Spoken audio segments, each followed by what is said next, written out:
Arvoisa puheenjohtaja, puoluesihteeri, hyvät perussuomalaiset ja muut läsnä olevat. Voidaan sanoa, että perussuomalaiset ovat viettäneet lähes koko kuluneen vaalikauden epämukavuusalueella. Kuten kaikilla puolueilla, myös meidän kansanliikkeellämme on tietyt ydinteemat, joista jokseenkin kaikki jäsenemme ovat samaa mieltä. Olemme kansallismielinen puolue. Meille Suomi on suomalaisten kotimaa ja työväline suomalaisten etujen puolustamiseen. Tästä perusasenteesta seuraa, että suhtaudumme hyvin kielteisesti sosiaaliturvaperäiseen maahanmuuttoon tai siihen, että suomalainen maksaa hyvin korkeita veroja, jotta eteläeurooppalaiset voisivat laskea omiaan. Olemme myös rehellisen työn ja yrittämisen puolue. Meidän mielestämme ihmiselle pitää jäädä työstään käteen muutakin kuin känsiä, ja tämän vuoksi me ajamme elämis-, asumis- ja liikkumiskustannusten alentamista, julkisen vallan turhien menojen karsimista ja maltillista ilmastopolitiikkaa. Tällaiset teemat yhdistävät meitä. Silloin kun ne ovat tapetilla ja julkisessa keskustelussa, kuten ne olivat edellisten eduskuntavaalien alla, me olemme vahva ja yhtenäinen joukkue. Sellaisina aikoina emme välttämättä tule edes ajatelleeksi, että on myös paljon aiheita, joista emme ole yksimielisiä. Kuinka voisimmekaan olla kaikista asioista yksimielisiä puolueessa, johon on tullut ihmisiä niin vasemmistoliitosta kuin kokoomuksesta ja kaikista puolueista niiden välillä. Olemme olleet lähes koko vaalikauden epämukavuusalueella. Koronapandemia ja sen hoito aiheuttivat eripuraa puolueen sisällä, joskaan ei niin paljon kuin median vahingoniloisesta raportoinnista olisi voinut päätellä. Jouduimme tilanteeseen, jossa puolueen periaateohjelma ja vaaliohjelmat eivät tarjonneet vastausta siihen, mikä on puolueen linja. Puolue ja eduskuntaryhmä joutuivat lennosta parhaan ymmärryksensä mukaan muodostamaan linjan. Korona toi esiin sen, että me emme ole joukkueena tottuneet käsittelemään erimielisyyttä aiheuttavia kysymyksiä. Jotkut eivät tyytyneet siihen, että puolueen kanta ei olekaan sama kuin heidän henkilökohtainen kantansa. Venäjän hyökkäys Ukrainaan ja sen aiheuttama hyvin nopea yleisen mielipiteen muutos NATO-jäsenyyteen liittyen on aiheuttanut samantyyppistä eripuraa puolueessamme.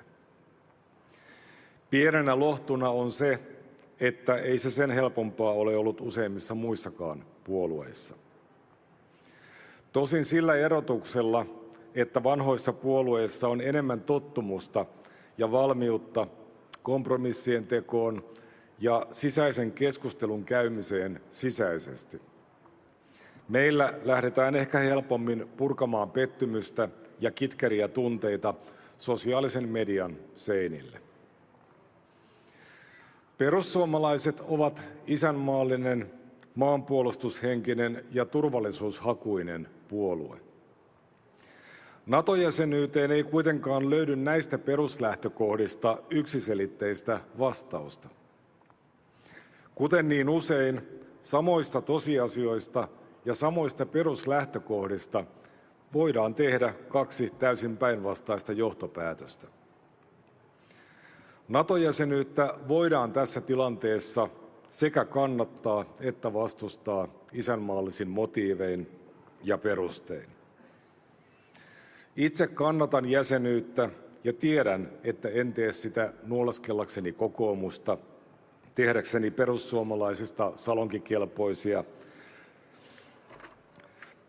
tai siksi, että vapaamuurarit tai atlantistiglobalistit olisivat ostaneet minut. Kannatan jäsenyyttä siksi, että olen huolissani Suomen ja suomalaisten turvallisuudesta ja kansallisesta itsemääräämisoikeudesta.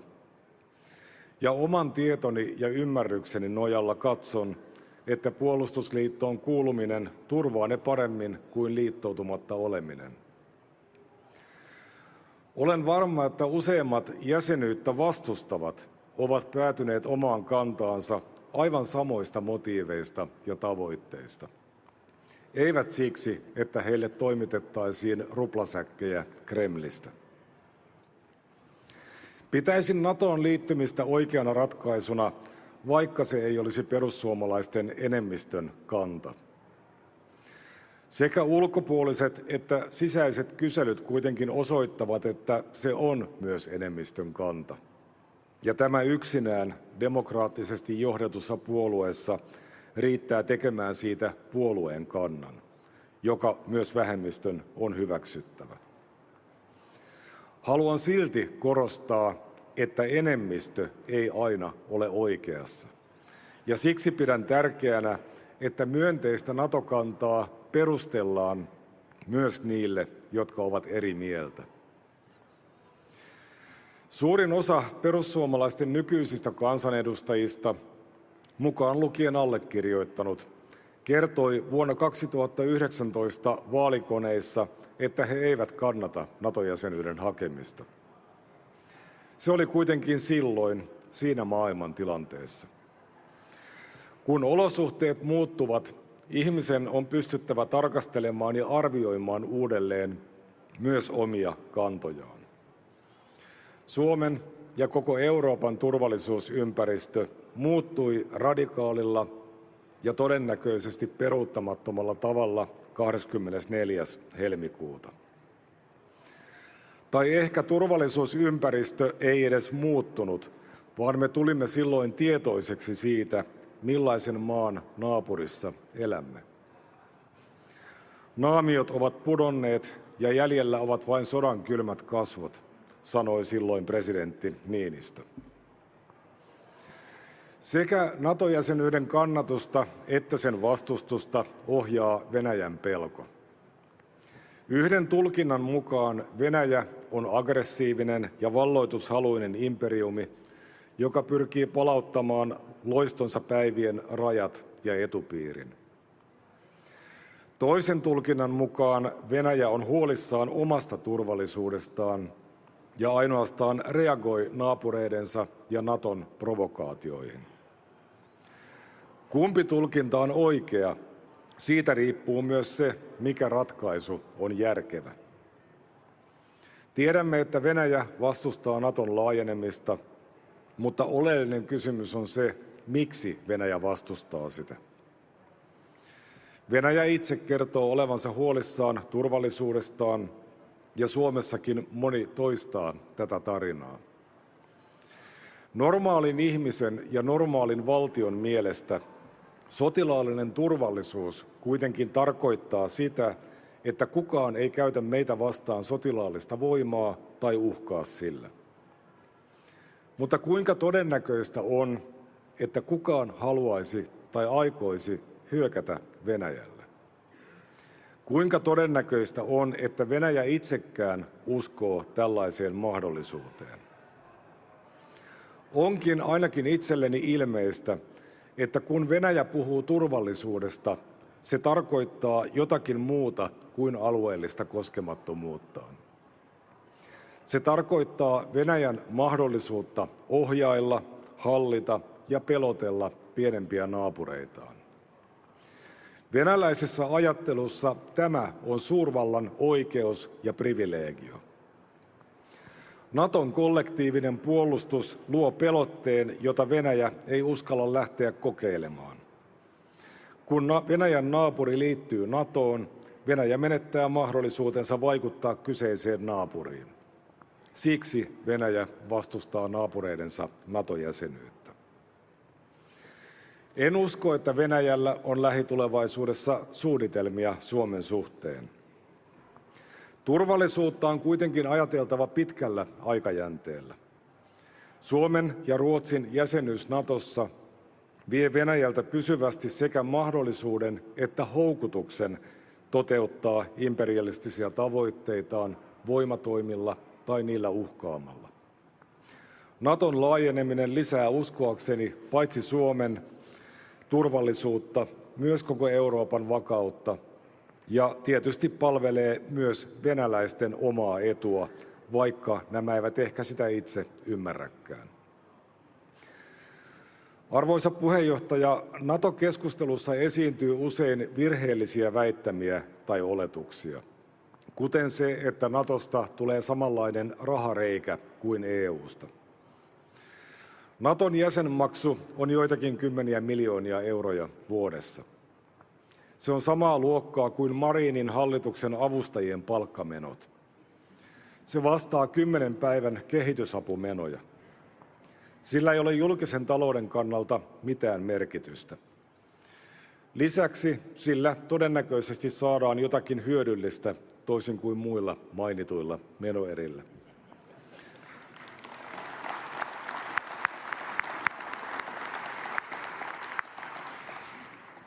Kansallisia puolustusmenojaan Suomi joutuu kyllä NATO-jäsenyyden myötä jonkin verran kasvattamaan, mutta perussuomalaiset ovat muutenkin vaatineet niiden kasvattamista. EU on poliittinen liittovaltio ja rahansiirtokone, NATO ei ainakaan toistaiseksi ole. Muita kuulemiani väitteitä ovat, että NATOsta ei voi erota, NATO pilaa Suomen ja Venäjän välit, rajasuhteet ja kaupankäynnin, Suomeen tulee tukikohtia ja ydinaseita, tai että suomalaiset joutuvat taistelemaan ulkomaille. Mikään näistä ei pidä paikkaansa, ja tämä on helppo osoittaa vaikkapa Tanskan ja Norjan esimerkeillä. Jotkut sanovat, että NATO ei kuitenkaan auttaisi meitä.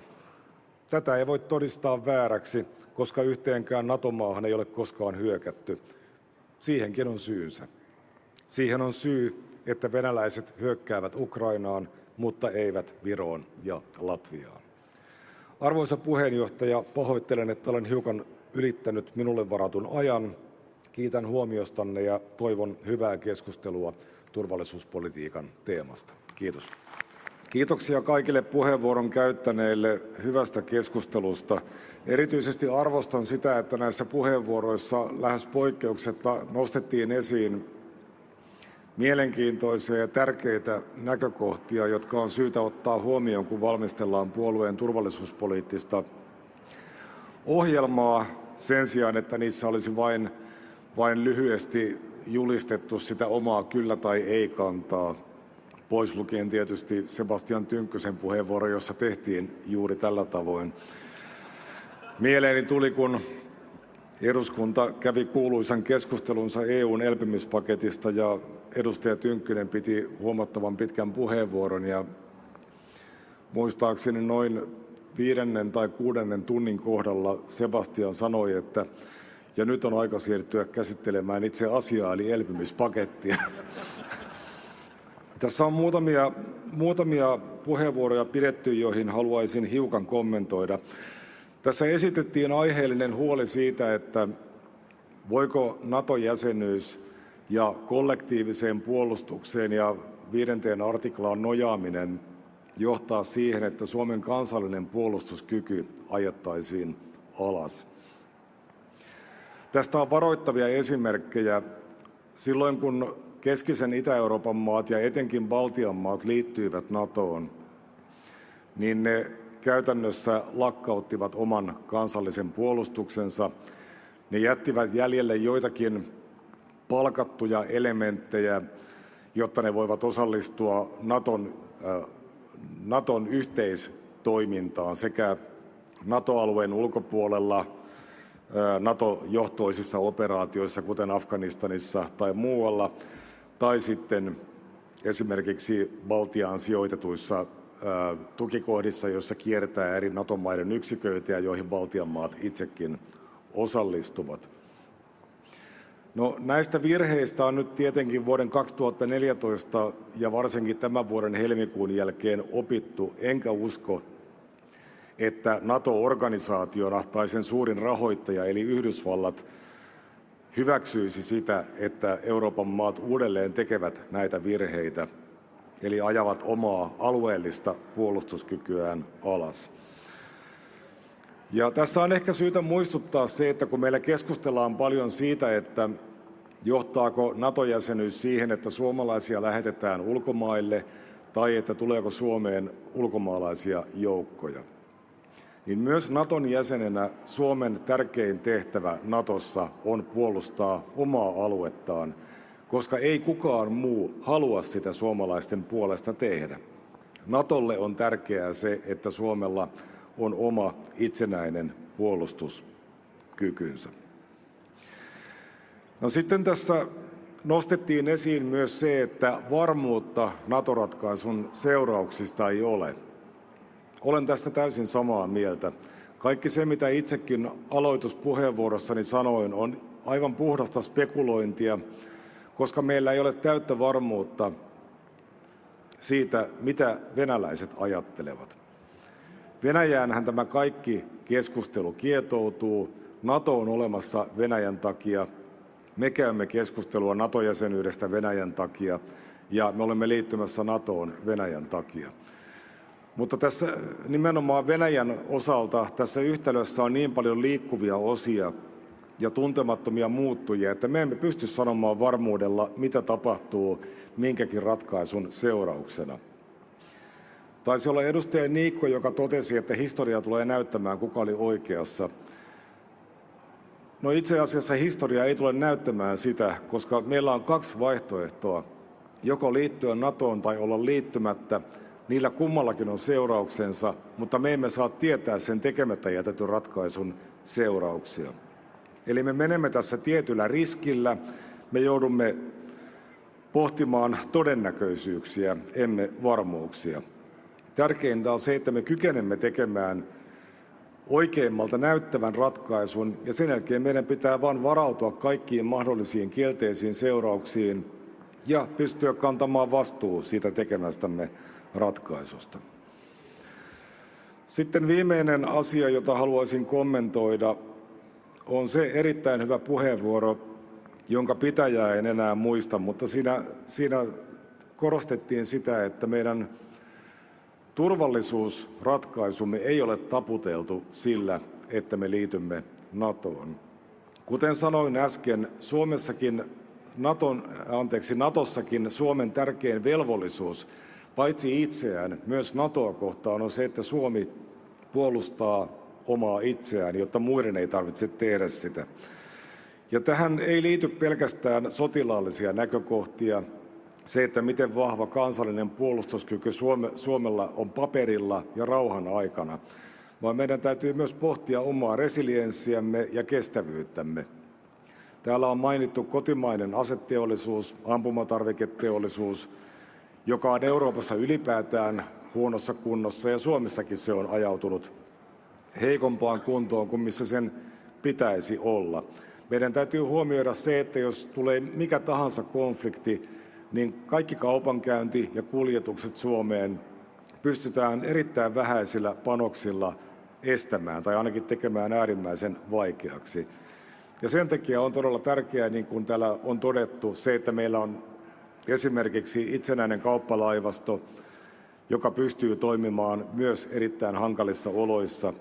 Ja se, että me pohdimme vaihtoehtoisia kuljetusreittejä myös niiden kaikkien haavoittuvimpien reittien rinnalle tai vaihtoehdoksi, jotka rauhan aikana ovat käytössä. Tässä oli varmaan nyt ne kaikki mieleeni tulleet asiat, joista tein itselleni ranskalaisia viivoja.